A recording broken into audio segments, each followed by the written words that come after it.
Bir var Şeyx Ənsari olasan, bir də var Şeyx Ənsarinin atası, anası.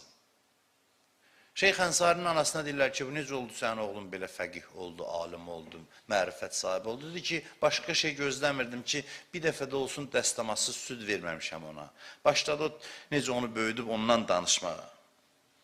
Bəlkə bu ananın məqamı Şeyx Ənsarinin özündən də üstündür. Kim bilir? Məqam məşhurluqla deyil. Şəhidlərin ata-anası bəzi ata-anaya, adamlara rol ayrılıb ki, sən şəhid övlad yetişdirməlisən.